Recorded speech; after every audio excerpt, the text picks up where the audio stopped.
Hoy es martes 21 de abril de 2020, son las 19 horas. Estamos en el Palacio Nacional de México y vamos a iniciar la conferencia de prensa diaria sobre la situación de COVID, la enfermedad causada por el virus SARS-CoV-2 en el mundo y particularmente en México. Hoy nos vamos a enfocar a dos elementos. El primero es el informe técnico diario que presentará el doctor José Luis Salomía, director general de Epidemiología, y el segundo es la presentación de una nueva herramienta que tenemos para orientar a las personas que pudieran presentar signos sospechosos de COVID, y la va a presentar el doctor Ricardo Cortés Alcalá, director general de Promoción de la Salud. Yo estaré nada más moderando la sesión. Doctor Salomía, por favor. Muchas gracias, señor secretario. Muy buenas noches con todas y todos. Vamos a iniciar con la actualización de los panoramas tanto internacional como nacional.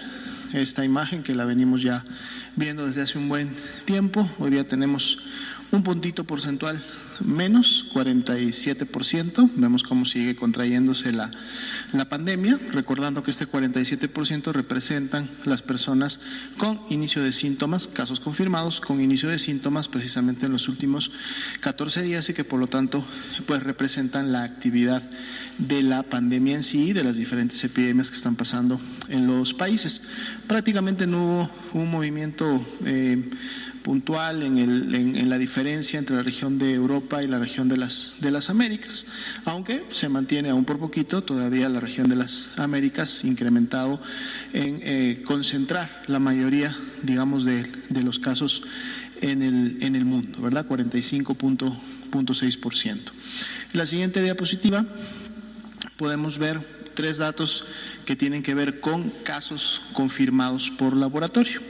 El primero son los casos confirmados acumulados, es decir, todas aquellas personas desde que inició, se detectó el primer caso confirmado en México y que han salido positivos a la prueba de laboratorio, 9.501, esa es la actualización para hoy. Presentamos un nuevo dato, de hecho lo estábamos manejando ya desde las presentaciones de ayer, porque además es un dato o es un grupo de personas sobre el cual queremos enfocar la información. 34% de esos 9.501, que representan 3.185 casos confirmados, son precisamente los que iniciaron con signos y síntomas de enfermedad en los últimos 14 días. Así como lo veíamos en el mapa mundial, este grupo de personas que enfermaron y que fueron confirmadas por laboratorio representan precisamente la epidemia activa en México, es decir, son las personas que al corte de la base de datos están en ese periodo de actividad, por lo tanto son aquellas que pueden seguir transmitiendo la enfermedad, de no llevar a cabo las medidas correspondientes, ya sean de resguardo domiciliario o de los procesos de bioseguridad que se llevan al interior de los hospitales cuando estos pacientes están siendo atendidos en el segundo o en el tercer nivel de atención. Es de aquí de donde puede continuar propagándose la transmisión y por lo tanto mantenerse activa para nuestro país. Y también como dato confirmado, es decir, con prueba de laboratorio positiva, lamentablemente 857 defunciones que también se acumulan, o sea que han sucedido durante toda la epidemia en México en este año 2020.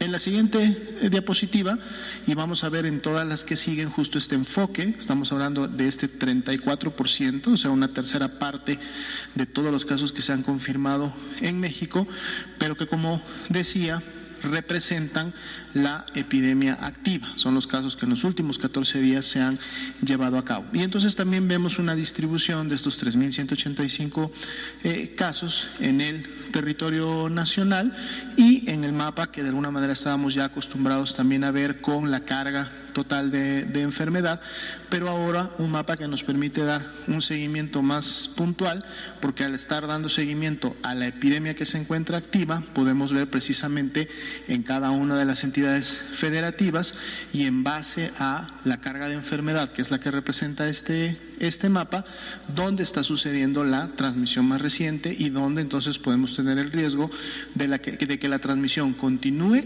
o en su momento se disperse a entidades vecinas. Y claro, esto depende también de la movilización y las actividades sociales que lleven a cabo las personas que han sido confirmadas.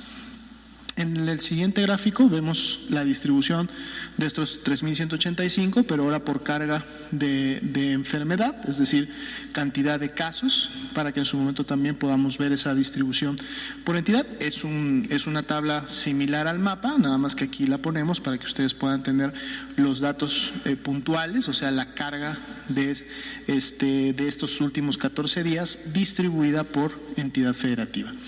La siguiente diapositiva, por favor.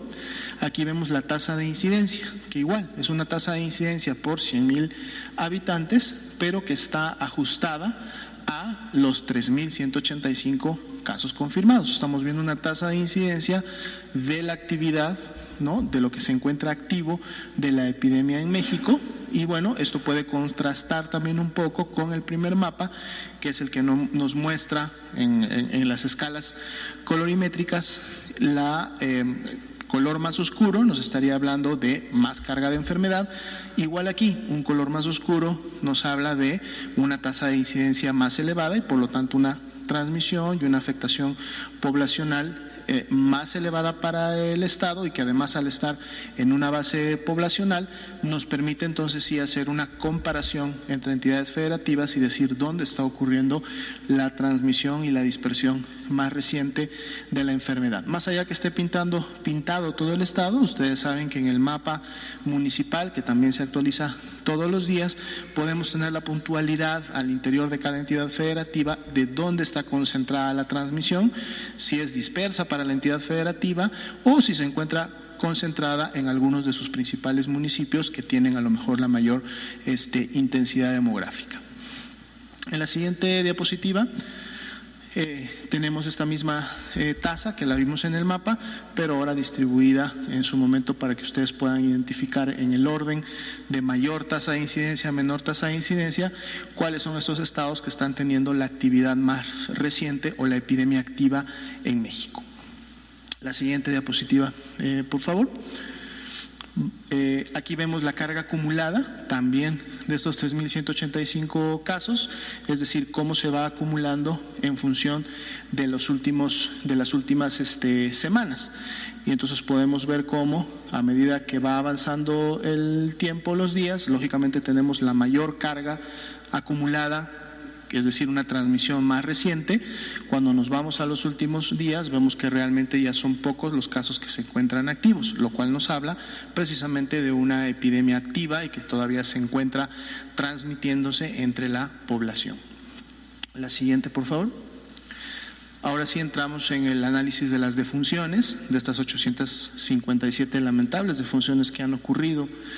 Vemos cómo continúa una proporción incrementada en hombres, 69%, y se ha mantenido prácticamente desde que iniciaron las defunciones en alrededor de un 70%. Siempre ha sido la afectación a los hombres. Tenemos la distribución por edad quinquenal y a su vez también distribuida entre hombres y mujeres, para en su momento poder identificar cuáles son, en base a la carga de funciones, las edades que en su momento pueden estar presentando la mayor carga. Lógicamente siempre vemos más barras azules que verdes porque tienen que ver con esta proporción que acabamos de hablar, que son el 69% han sido hombres, por lo tanto vemos dónde se encuentran y en qué grupos estas defunciones. La mediana de edad ha sido 59 años, ¿sí?, aunque ha habido un rango bastante amplio en función de las defunciones que han ocurrido. La siguiente, por favor. Gracias. Aquí tenemos las defunciones distribuidas por fecha de ocurrencia, es decir, por la fecha en la que ocurrió la defunción. Y además también colocamos, en complemento a la barra azul, que son las defunciones confirmadas, colocamos una barra de color naranja que representan las defunciones que todavía tienen la clasificación de ser sospechosas, es decir, todavía al corte de la base no teníamos un resultado de laboratorio que nos permitiera decir que son ya defunciones que están en las barras azules, pero ahí podemos notar un poco también, pues son prácticamente defunciones que han ocurrido en la última semana, son menos que las que ya se han confirmado, y a medida que pasen los siguientes cortes y se vayan obteniendo los resultados o las dictaminaciones correspondientes, entonces se podrán ir o confirmando o descartando a la enfermedad.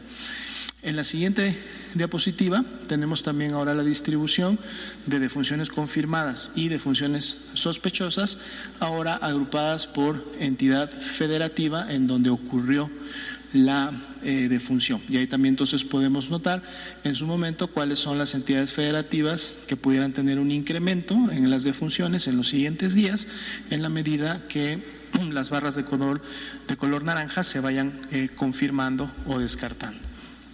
La siguiente diapositiva, por favor. Tenemos nuestra tasa de positividad. Podemos ver cómo ya para entre el 11 y 13 de abril, prácticamente el 13 de abril, se supera la positividad del 30%, de hecho estaríamos prácticamente ya en 33% de positividad, o sea, un tercio de todos los casos sospechosos están siendo COVID, y veíamos cómo comentábamos estos de semanas anteriores, en donde iniciábamos con un porcentaje de 15, de 20, que esto se estaría incrementando. Si bien es cierto, en los últimos días se ve como un descenso de esa positividad, pero recordemos, y si vemos también las gráficas anteriores, que estamos esperando todavía resultados. Por lo tanto, esa curva ascendente de la positividad podría seguir con esa tendencia o inclusive continuar incrementándose como lo hemos previsto en los siguientes días, ¿no? Entonces vamos un pico de 33%, lo cual ha sido un incremento importante para los últimos 10 días al menos. La siguiente diapositiva, por favor. Aquí tenemos la distribución de los casos confirmados, 9.501, y los casos que todavía en este momento se mantienen como sospechosos, 8.262, en espera de un diagnóstico, y pueden ver precisamente cómo esos casos sospechosos se acumulan más en los últimos días, ¿no? Recordando, y por eso está la curva de color azul, la curva de color azul representa los casos por fecha de registro, y la fecha de registro es igual a la fecha en la que demandaron atención médica. Cuando un caso demanda atención médica, es clasificado como caso sospechoso porque cumple con la definición operacional de los signos y los síntomas, entonces se notifica. Y esa es la fecha de registro, la fecha en que se notifica el caso. Entonces podemos ver cómo en los últimos días la fecha de registro mantiene esa tendencia ascendente. Sin embargo, cuando la persona se registra, no necesariamente inició, de hecho no inician muchas veces el mismo día, sino que sus síntomas los iniciaron 3, 4, 5, hasta 7 días antes. Por lo tanto, se van distribuyendo en el tiempo. Por eso vemos cómo los casos sospechosos, aún habiendo demandado consulta médica el día de hoy por la mañana, recordando que la base o el informe corta a la 1 de la tarde, o ayer o antes de ayer, se van distribuyendo en tiempo en función de en qué fecha iniciaron los síntomas, y por eso esos casos sospechosos los podemos ver prácticamente distribuidos en los últimos 7 días más, y muchos de ellos pues lógicamente hasta pudieron haberle tomado apenas la muestra hoy por la mañana o ayer durante el día, pero estamos todavía con un resultado pendiente de emitirse. Es una gráfica que vamos a estar también entonces actualizando para ver un poco cómo va la tendencia de la transmisión, porque otro dato que podemos obtener de esta gráfica, cuando vemos los confirmados juntos con los sospechosos, pues entonces nos está mostrando, si no tomamos en cuenta los colores de las barras, si no vemos la barra como un total, entonces podemos ver un poco la tendencia de cómo se están presentando los casos sospechosos, es decir, a toda aquella persona que tiene datos de una infección respiratoria aguda, puede ser leve, puede ser grave, y que está demandando atención médica y que por lo tanto está siendo clasificada como sospechosa. Y bueno, esa tendencia, recordando que en los últimos días la información todavía está integrándose, se mantiene aún ascendente. La siguiente diapositiva, la diapositiva que presentamos y actualizamos todos los días, que es la curva epidémica de casos acumulados, así como también las barras nos hablan de los casos incidentes. Fueron 729 nuevos casos que se confirmaron del último corte al corte de hoy. Esto representa un incremento del 8.3% en relación a la carga confirmada que teníamos el día de ayer, y ahí estarían representados los 9.501. Si vemos las barras de color naranja, el día de ayer notábamos una disminución en esa cantidad de casos que se confirmaron, pero el día de hoy vuelve nuevamente con estos 729 a tener una tendencia, digamos, similar a la que veíamos viendo al menos en los últimos 3-4 días, y pues bueno, vamos a ver esto cómo se mantiene en función de los casos que se vayan confirmando. Sería el panorama para esta noche. Gracias, doctor José Luis Salomía, director general de Epidemiología. Le pido al doctor Ricardo Cortés, director general de Promoción de la Salud, si nos comenta sobre la nueva herramienta. Muchísimas gracias, doctor. Muy buenas tardes, tengan todas y todos en casa y en el Palacio Nacional. Una de las principales herramientas de comunicación que se usan actualmente es el WhatsApp. Y a partir de hoy podremos mandarle un WhatsApp a su sana distancia. La siguiente, por favor. Esta es una aplicación cuyo objetivo es informar a la ciudadanía mediante el intercambio sencillo y directo, accesible y gratuito de información útil para encontrar más y más información útil y rápida sobre el coronavirus. El alcance es, pues la verdad es que es muy simple. Lo que queremos es informar y responder dudas sobre COVID, es identificar síntomas y orientar sobre acciones a seguir. Este puede ser uno de los mejores usos de este chatbot, de esta aplicación. El contacto directo con la población usuaria de WhatsApp, que es la principal red social que se usa para comunicar, de acuerdo a algunos estudios de mercado, y con respuestas automáticas y actualizables. ¿Qué significa? Que nosotros, en conjunto con Facebook, que es la compañía dueña de WhatsApp, podemos estar actualizando de acuerdo a las necesidades de la población, a las preguntas que las personas hagan a través de otros medios, de otras redes sociales o algún correo electrónico, y estar actualizando la información. Esto es de cobertura nacional, no va a tener costo de los datos.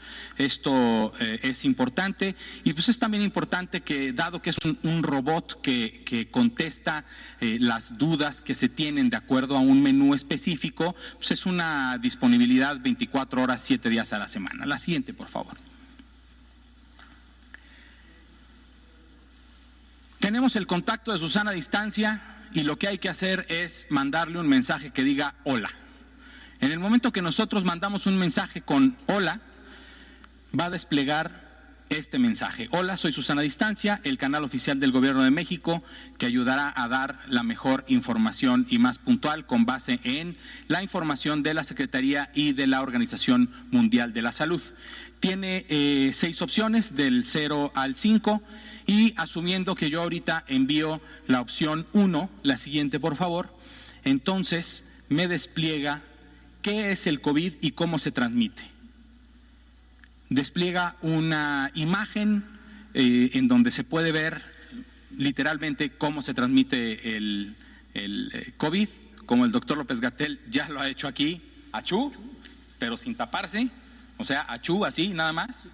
Y entonces las gotitas de una persona enferma, las gotitas de saliva caen sobre la cara de una persona sana, en sus ojos, su nariz, su boca, y empieza el periodo de incubación.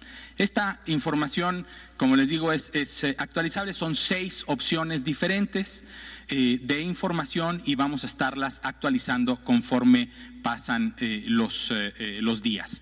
La primera opción, la opción 0, es un test, es un triage, en donde Susana va a preguntar si la persona usuaria o alguien de su familia tiene o no tiene sintomatología, pregunta un poco de la sintomatología y los va llegando en un simple flujograma de sí o no, de preguntas y respuestas, para al final llegar a usted vigile su salud, puede estar en casa porque no pertenece a los grupos de riesgo, porque su cuadro es leve, o de acuerdo a lo que usted me está diciendo, su cuadro puede ser grave, llame al 911, busque atención médica. Y esos son el tipo de interacciones que se puede hacer a través de este chatbot. La siguiente, por favor. ¿Tienes dudas de COVID? Mándale un WhatsApp.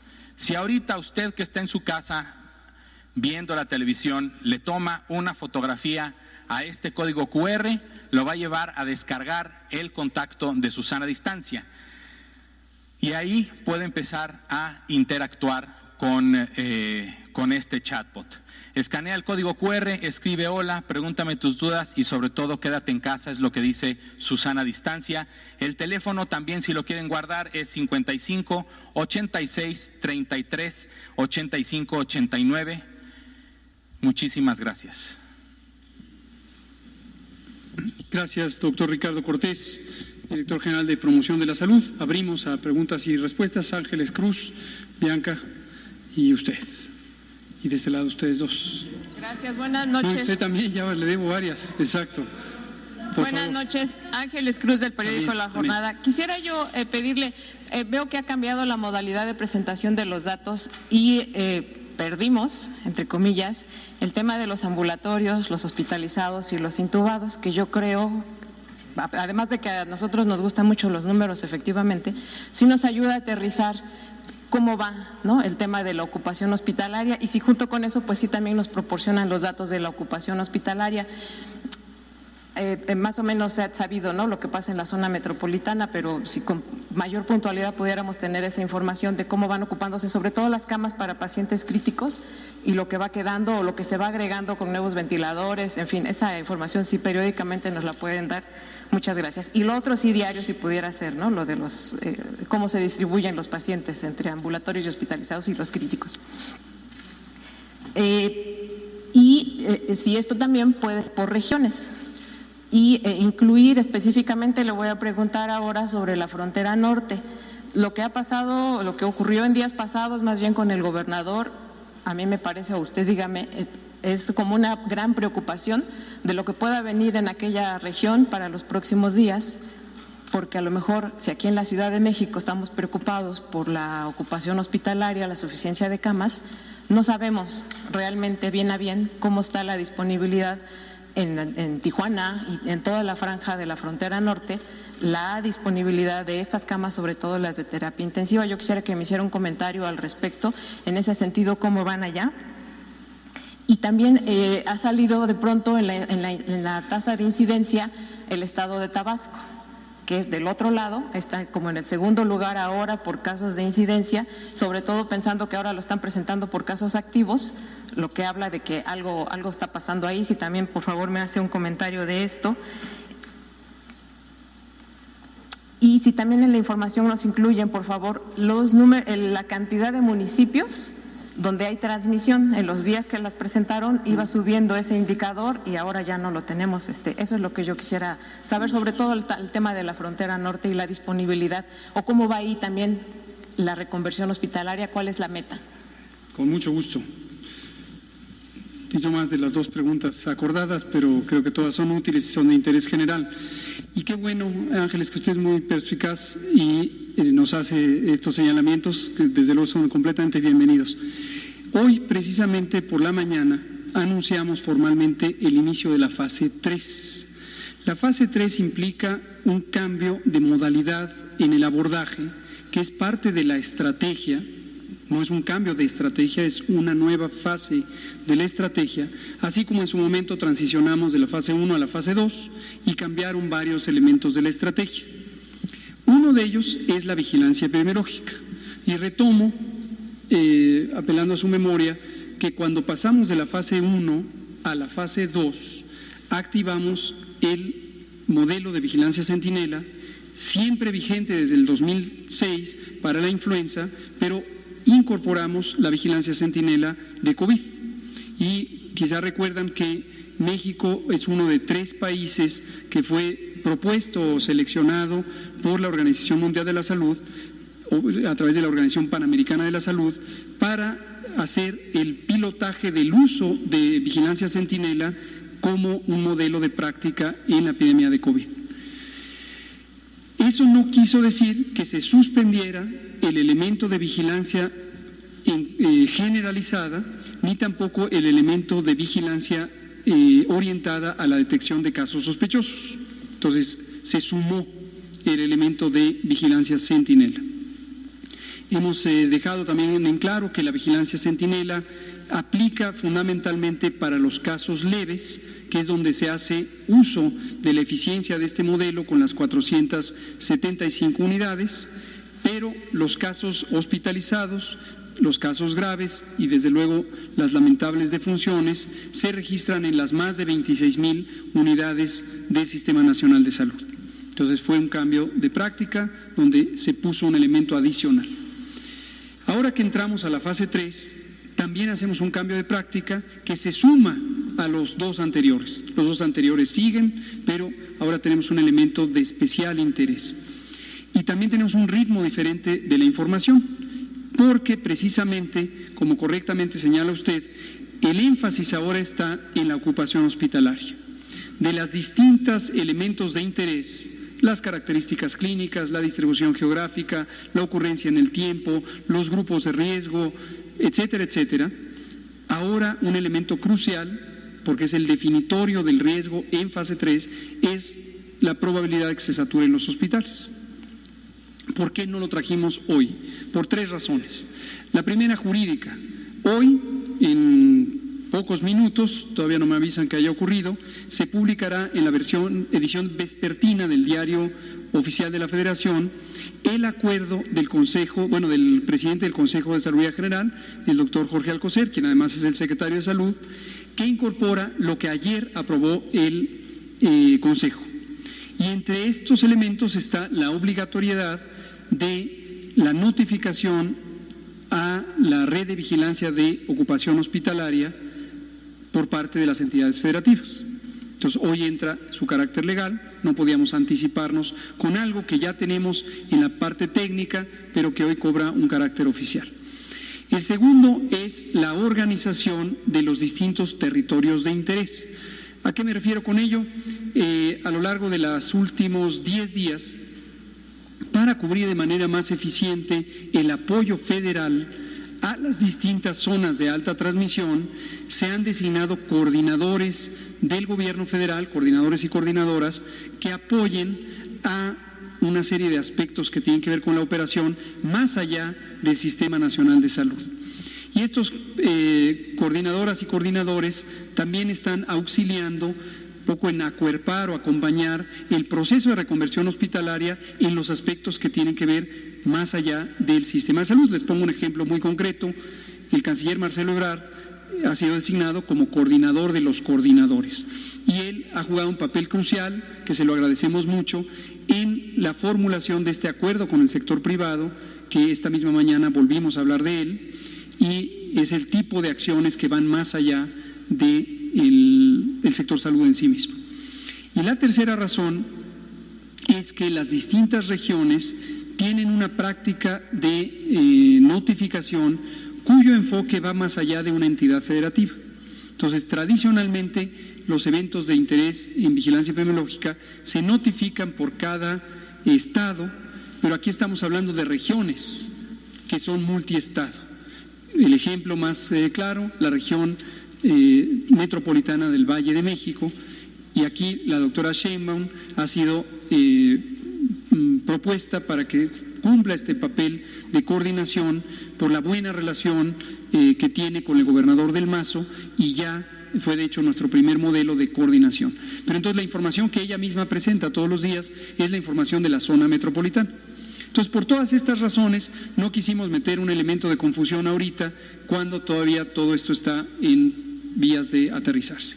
El sistema de información existe, lo hemos estado trabajando y piloteando desde hace varios días, pero entrará en funciones y cuando tenga información estable lo estaremos presentando. Necesita ser en tiempo real, porque si se retrasa 24 horas, empieza el desfase de información con lo que había de ocupación ayer y lo que hay hoy, y no queremos que esto cause confusión. ¿No era obligatorio que notificara la ocupación hospitalaria?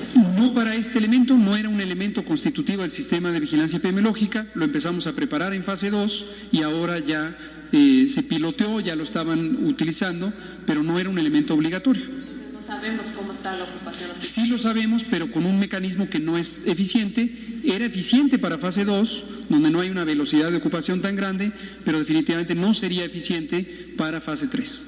Entonces necesitamos el correcto para la fase 3, es esta plataforma, y la obligación llevará a que todos los estados notifiquen. Frontera Norte y Tabasco. Frontera Norte y Tabasco, le voy a pedir al doctor Alomía si nos comenta sobre Frontera Norte y Tabasco. Claro. De hecho, comentar que precisamente la transmisión pues es la que se presenta, es decir, los datos que se están en un momento integrando, y sobre todo cuando se enfocan a las últimas 2 semanas en donde se están llevando a cabo los casos, precisamente nos empiezan a revelar a lo mejor tendencias o cargas que en su momento estaban un poco más ocultas porque estábamos viendo a todos los acumulados desde que inició la transmisión. Eso es un poco también de la utilidad de poder enfocar los productos de información a las últimas 2 semanas, que es donde se tienen los casos activos. Y efectivamente, si en un momento vemos que una entidad federativa, como sería la de Tabasco, tiene un color más oscuro, lo que quiere decir que su tasa de incidencia acumulada de los últimos 14 días es más notoria que otras entidades federativas, es porque efectivamente está ocurriendo una transmisión más reciente. Y la utilidad tanto del mapa de entidad federativa, pero más aún el mapa de municipal, que sigue disponible en la página, en el micrositio de coronavirus y se actualiza también todos los días, tiene el objetivo de poder justo identificar en qué áreas del país, municipales en este caso, y lógicamente junto con las entidades federativas, poder en un momento reforzar las acciones que se están llevando a cabo de la Jornada Nacional de Sana Distancia, porque entonces si yo estoy evidenciando que en este municipio, en esta entidad, en las últimas 2 semanas tengo mayor transmisión que en comparación a otras áreas, entonces tengo que hacer una revisión puntual de si se están llevando a cabo de una manera adecuada las medidas de sana distancia, o entonces tengo que ajustar y llevar a cabo actividades que ayuden a reforzar estas medidas y que realmente se estén aplicando. Y esto en su momento entonces tendrá el resultado de poder mitigar la transmisión y que los datos o la tasa de incidencia acumulada para cada uno de estos estados, que por eso la podemos ver en barras, pueda estabilizarse o inclusive empezar a disminuir, porque como vamos a estar dando seguimiento a los últimos 14 días y no necesariamente a todos los acumulados, entonces una tasa que si va avanzando este periodo de 14 días en el tiempo y empiezo a tener menos casos o empiezo a controlar la transmisión, entonces la tasa va a ir disminuyendo, a diferencia de la otra tasa que lo único que podía hacer era incrementar en función de los acumulados. Recordando que toda esta información igual continúa disponible en la base de datos abiertos, se puede descargar, ahí tenemos un nominal más completo para poder en su momento conocer todos los acumulados o todos los casos que en su momento hasta este momento han sucedido. En el caso, por ejemplo, específicamente del noroeste del país, estamos hablando de Baja California Norte, Baja California Sur, más allá del corte de los últimos 14 días, ya veíamos desde que dábamos seguimiento de las tasas de casos acumulados, que eran de las primeras entidades federativas que en su momento habían tenido una tasa de incidencia y una carga de enfermedad importante, tanto en la coloración de carga de enfermedad como en la tasa de incidencia, siempre habían resaltado estos estados. Hay que recordar que Baja California, específicamente en este caso el municipio de Tijuana, y esto puede ser representativo de otros municipios en el norte, tienen una alta actividad con sus contrapartes de las localidades en los Estados Unidos. De hecho, es sabido que el municipio de Tijuana y en su caso el condado de donde está la localidad de San Diego en los Estados Unidos, tienen una alta interacción. Entonces esto en su momento lógicamente incrementa el riesgo, dado que, como ustedes también saben, en el tiempo la transmisión y la cantidad de casos fue importante. Primero en Estados Unidos, California fue uno de los primeros estados de los Estados Unidos que presentó una alta tasa de transmisión. Esto lógicamente puede haber también causado que, por contraparte, Baja California y específicamente Tijuana también haya tenido una importante actividad.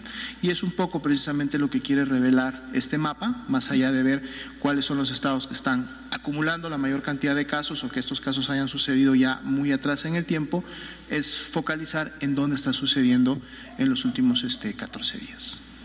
Muchas gracias. Todo, nada desaparece. Por eso hemos estado poniendo todas estas plataformas de acceso público que ya menciona el doctor Alomía y que están accesibles. En todo el sitio de coronavirus está integrado todo. Está el tablero de control que nos ha fabricado CONACYT, que se alimenta de los datos oficiales de la Secretaría. Están los mapas de visualización municipal con un mecanismo interactivo donde se despliega exactamente el número de casos de cada municipio. Están las bases de datos íntegras, obviamente sin identificadores personales, de datos abiertos para que puedan ser explotadas y analizadas por cualquiera que tenga el interés y la capacidad de hacerlo. Nada desaparece. Pero sí queremos irles familiarizando con este cambio de enfoque, dado que el tiempo es reducido aquí, nos interesa que estén con la información que es más relevante para la fase 3. Y aprovecho para hacer 3 aclaraciones que tenemos, 2 aclaraciones y una noticia que nos gustaría celebrar. Ahorita seguimos con las preguntas. La primera es, hoy tuvimos como cada martes la reunión, esta es ya la tercera, con los secretarios y secretarias de salud de los estados. El doctor Marco Antonio Cantú, secretario de salud de Morelos, nos hizo un comentario que vengo aquí a presentar. Nosotros habíamos planteado, parece un tema de nomenclatura, pero para no causar confusión, habíamos planteado las distintas etapas como escenarios, y recordarán que le llamábamos escenarios a propósito para que no hubiera una confusión sobre la expectativa de que necesariamente de una pasaba a la otra, porque entre las posibilidades existe que la etapa 2 pudiera ser muy corta y que directamente se pasara del escenario 1 al escenario 3. No fue así, duró varias semanas, más de 2 semanas, pero en fin, el punto es reconciliar aquí la nomenclatura. Al inicio la llamábamos escenarios, un poco por la acción de la narrativa de comunicación, creo que fueron ustedes quienes le empezaron a llamar fases o etapas, y nosotros también nos acostumbramos a llamarles fases o etapas, pero es lo mismo, son momentos definidos de la epidemia que en este caso han tenido una progresión y podemos usar el término fase o etapa. No confundir, sin embargo, con algunos documentos técnicos en los que tenemos el uso de la expresión fase o etapa, por ejemplo, para la reconversión hospitalaria. Entonces, no confundir que las etapas o fases de la reconversión hospitalaria corresponden con estos momentos de la epidemia. Son 2 cosas distintas, se usa la misma palabra y por eso quisimos hacer la aclaración. La segunda aclaración es, anoche a las 10:30 estuve en un programa de televisión y la periodista estuve en 2, pero en uno en vivo, y la periodista me preguntó sobre la discrepancia de datos estatales versus federales y me mostró 2 ejemplos. Uno fue el caso de Baja California y me limité a expresarme sobre este caso porque tenemos la evidencia directa de lo que ya hemos explicado, y expliqué anoche que había un problema de falta de carga de los datos que ya hemos indicado se producen en los estados y no en la federación. Entonces, en la medida en que se cargan en tiempo literalmente real, están a disposición nuestra. Pero no comenté nada sobre el otro estado, que fue Tamaulipas. Y aquí quiero dejar en claro que yo no tengo prejuicio alguno ni tenía evidencia de que Tamaulipas estuviera incurriendo en un error, y por lo tanto quiero hacer esa aclaración. La doctora Gloria Molina es la secretaria de Salud del Estado, es una profesional extraordinariamente competente y comprometida, y yo sé que trabaja muy bien ella y todo su equipo. Y la conversación con ella nos permitió detectar un elemento que explica la discrepancia, y es la colaboración de los laboratorios privados. Lo traigo a colación hoy, aparte de porque es oportuno y justo hacer la aclaración, porque esto es parte también del cambio hacia fase 3 en materia de vigilancia. Retomo. Recordarán que desde el inicio nos interesó desconcentrar el diagnóstico y abrimos la convocatoria. De hecho, estuvimos trabajando en el diseño de la estrategia con asociaciones de laboratorios privados, porque nos interesaba que todo el que quisiera hacer pruebas las hiciera. Solamente dos condiciones. Uno, demostrar que las pruebas eran competentes. Y el INDRE, en uso de sus facultades, ha estado haciendo una evaluación comparativa de los estuches diagnósticos, es decir, la tecnología que se utiliza para la PCR, y también en su momento, para quien lo solicitó, del desempeño de los laboratorios, una evaluación comparativa. En este momento tenemos 81, ¿cierto, doctora Lomía? 84 laboratorios, que la gran mayoría son ya laboratorios privados, más o menos mitad y mitad. Digamos un 30%. 30% son laboratorios privados que dan servicios. Entonces, regreso a Tamaulipas. La discrepancia procede del hecho de que el laboratorio privado que opera en Tamaulipas produce resultados que nosotros tenemos acceso a los mismos, porque la modalidad de vigilancia para fase 2 era tener incorporados con los datos mínimos, básicamente saber cuántos positivos, cuántos negativos, es decir, cuántas pruebas se hacían, cuántos resultaban positivos, y era uno de los índices de positividad que abonan precisamente a lo que ya hemos presentado. Hacia fase 3 vamos a cambiar la modalidad, y los laboratorios privados también van a tener una ficha básica para registrar nominalmente sus casos. Entonces, los laboratorios, en la medida en que van a ser auxiliares en la parte diagnóstica de esta fase rápida, también nos interesa que lo hagan de una manera más eficiente.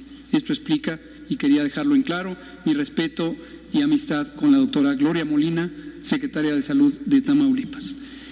Lo tercero no es una aclaración, sino es una felicitación. En el estado de Chihuahua, el señor gobernador tuvo a bien tomar una decisión que me parece sumamente estratégica y sensata, que fue crear la Subsecretaría de Prevención y Promoción de la Salud, a partir de la estructura previa que tenía, donde había una Dirección de Prevención y Control de Enfermedades.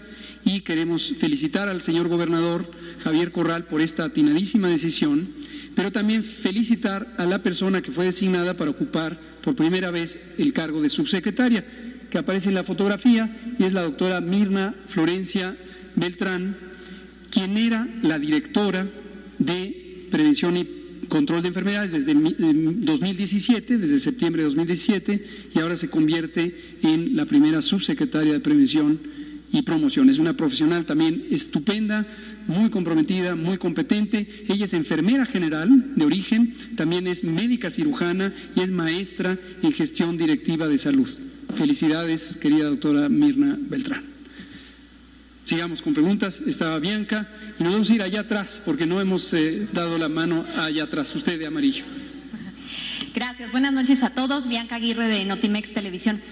Doctor, hace unos días el presidente de México, Andrés Manuel López Obrador, dijo que el peor momento de la pandemia sería del 2 al 8 de mayo. Hoy Esteban Moctezuma, secretario de Educación Pública, dijo que el 1 de junio regresarían los niños a la escuela. ¿No sería muy pronto el regreso? Es decir, ¿estaría ya muy relajado todo? ¿Qué pasaría? Gracias. Gracias, Bianca, por el señalamiento. Nos sirve para al menos dos mensajes. El primero, esta misma mañana, cuando comentamos esto, nos preguntaron lo mismo. Me parece completamente legítima la preocupación de si no estamos en tiempo muy cerca del momento cumbre del ACME, de la curva epidémica, del momento de máxima transmisión. Lo segundo es cuándo es lo oportuno, considerando dos elementos que en todo momento, desde el diseño de la estrategia, hemos estado cuidando, y es el balance de proteger la salud y la vida de las personas, porque pueden enfermar de COVID, pueden contagiarse, pueden enfermar, pueden tener enfermedad grave, y esto es la prioridad. Por eso hacemos estas medidas de mitigación, estas medidas de la jornada de sana distancia, que son extraordinariamente intensas en términos del efecto positivo que tienen sobre reducir la tasa de contagios. Pero como muchas medidas en salud individual, en medicina, pero también en salud pública, puede haber efectos secundarios, efectos adversos, efectos negativos. Y en este caso, por el carácter masivo de la intervención, los efectos ocurren masivamente en la sociedad. Y son efectos de carácter económico. Por varias semanas hemos aclarado que no es un interés de proteger a los propietarios de la riqueza, sino entendiendo que la generación de riqueza en un país implica la posibilidad de que un país sea económicamente viable. Pero además, en México, muy desafortunadamente, la mitad de la población vive en condiciones difíciles, en condiciones de pobreza. Esto es un dato documentado desde hace muchos años por el INEGI, por el Banco Mundial, por la OCDE, por muchos. Y eso implica que la mitad de las personas viven al día, su capacidad de ahorro es mínima. Y, desde luego, cuando se suspende la movilidad en el espacio público, que es el mecanismo fundamental de estas medidas de la Jornada Nacional de Sana Distancia, estas personas, que es la mitad de la población del país, viven un momento de gran dificultad porque no pueden salir a hacer sus actividades, a obtener su fuente de ingreso, a conservar cualquier elemento que les permite el sustento diario. Por lo tanto, las medidas tienen un límite, no se pueden poner de manera indefinida porque esto podría llevar a graves daños en el bienestar de las personas y en el bienestar nacional. Entonces hay un límite. ¿Cuál es ese límite? En todo momento hay que analizarlo en forma dinámica. Dinámica es día tras día tras día, de acuerdo a la evidencia de cómo va la epidemia y de cómo está la sociedad pudiendo soportar esta situación difícil. Decidimos, con base en las recomendaciones de los grupos científicos, 7 grupos académicos que coordinó CONACYT, especialistas en matemáticas, algunos específicamente en epidemiología matemática, coincidieron en una predicción de lo que está ocurriendo en México y podría continuar ocurriendo si y solo si la Jornada Nacional de Sana Distancia, es decir, quédate en casa, se cumple apropiadamente. Si esta Jornada Nacional de Sana Distancia no se cumple apropiadamente, porque empieza a salir la gente a la calle, porque hay una falsa percepción de que la epidemia ya está de salida o ya va de bajada o ya se está resolviendo, no vamos a tener las condiciones favorables para quitar estas medidas y vamos a tener un problema de salud y un problema económico. Entonces necesitamos disciplina. Hoy lo volvemos a decir, quédate en casa es el elemento indispensable para reducir los contagios. Y en su momento la fecha fue planteada como una fecha referencial, 1 de junio. Es importante que la población tenga un punto de referencia de a dónde vamos, pero las medidas se van a evaluar. No sería extraño, ojalá que no sea el caso, que necesitáramos extenderlas. España ya lo hizo, Estados Unidos ya lo hizo, en su momento Italia las extendió, Reino Unido las extendió, etcétera, ¿no? Esa es la perspectiva. Por favor, usted, colega de amarillo, y usted que nunca ha participado. Gracias, doctor. Sí. Buenas noches. Nuevamente me presento. Y usted, sí. Saturnino Reyes, de Diario Locutor.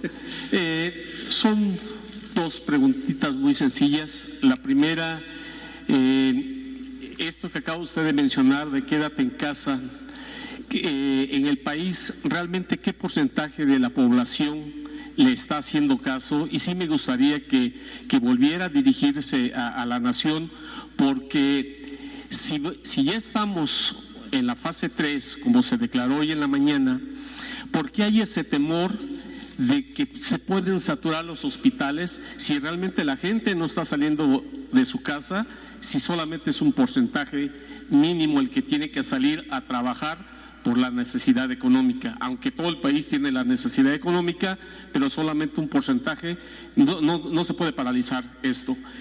Y la siguiente pregunta es, Hay un dicho aquí en México que ahogado al niño se quiere tapar el pozo. ¿Por qué hasta ahorita salió esta aplicación que puede ser muy buena para mucha gente, para todos los mexicanos? ¿Cuánto tiempo les llevó a hacerla y por qué sale hasta el día de hoy, cuando pudo haber salido a lo mejor iniciando la primera fase, teniendo ya conciencia de los escenarios que había en Europa, en China? ¿Por qué México hasta ahorita sacó esta parte de aquí? Y por último, se ha hablado de la ocupación hospitalaria y todo, pero sí me gustaría, y a lo mejor ustedes deben de tener ese listado, de qué hospitales son los que están con enfermos del COVID-19 a nivel nacional. O sea, una lista de hospitales, no tanto la ocupación hospitalaria. Con mucho gusto. Le contesto las tres, empiezo por la tercera. La lista es relativamente fija y son los hospitales COVID, así los hemos designado. Cada institución nacional de salud, pero también cada una de las 32 entidades federativas, seleccionó cuáles iban a ser sus hospitales COVID y son hospitales que se dedican a eso. Es conveniente que sean diferentes a los hospitales no COVID, que se dediquen a atender todo lo demás, por razones de disminución del riesgo de contaminación cruzada o contagios. La lista la vamos a hacer pública indiscutiblemente, tiene que ver con la reconversión hospitalaria.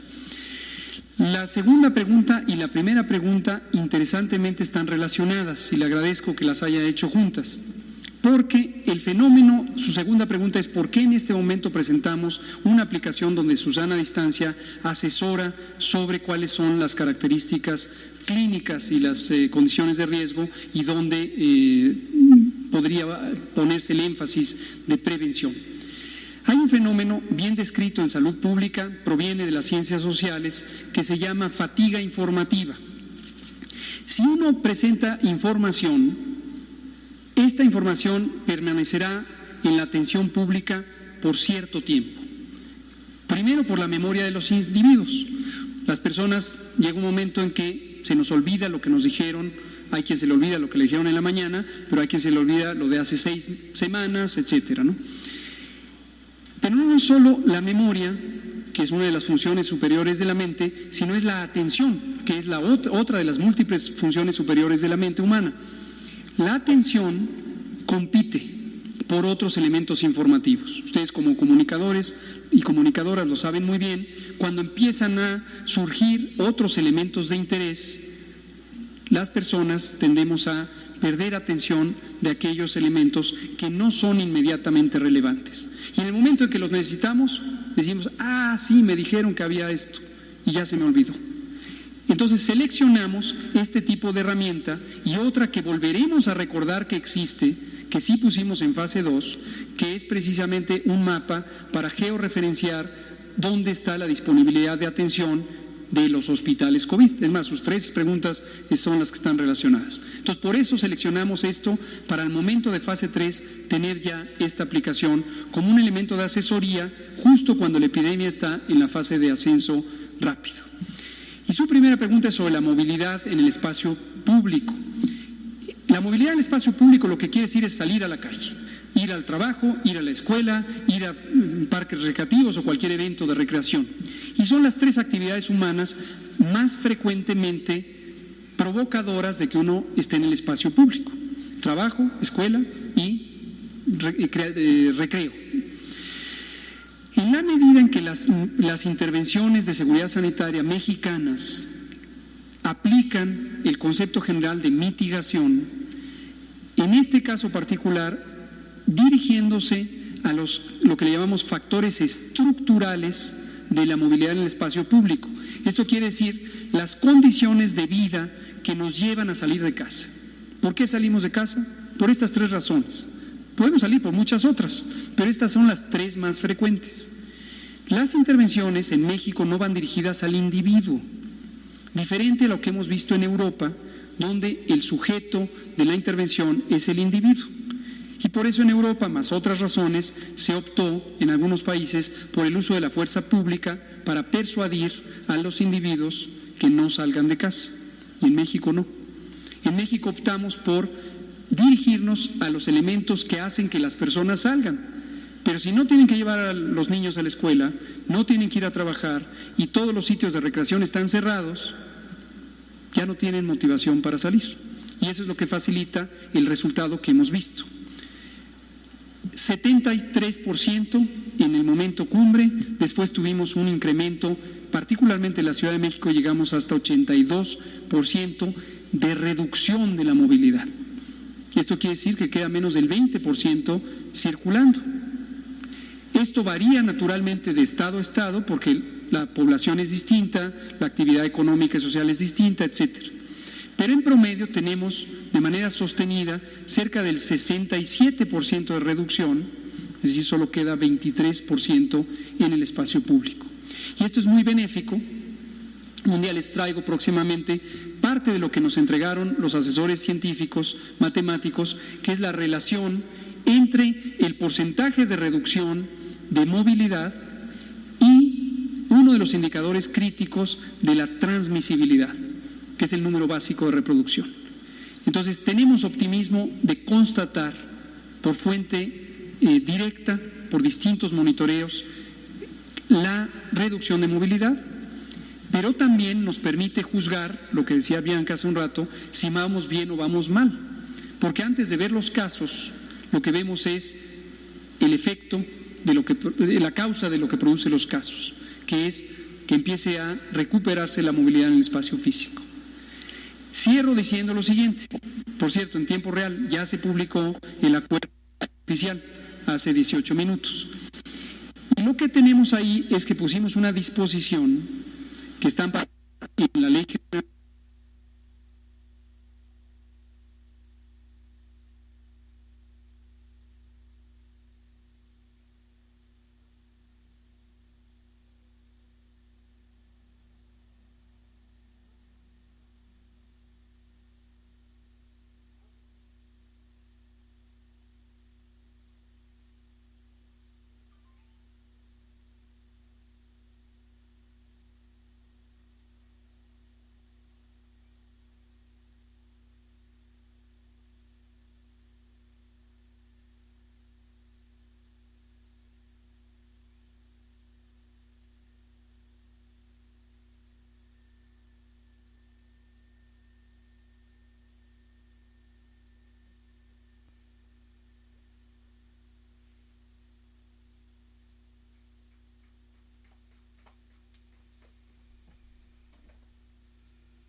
Hola, soy Susana Distancia. Tengo un superpoder que me ayuda a frenar al COVID-19. Cuando extiendo mis brazos, puedo crear un espacio de 1,5 metros que me mantiene lejos del malvado coronavirus. Esa es la sana distancia. ¿Sabes qué es lo mejor? Que tú también lo tienes. Pero ojo, aunque tenemos que estar separados, unidos y solidarios, saldremos adelante. Porque si te cuidas tú, nos cuidamos todos. Gobierno de México.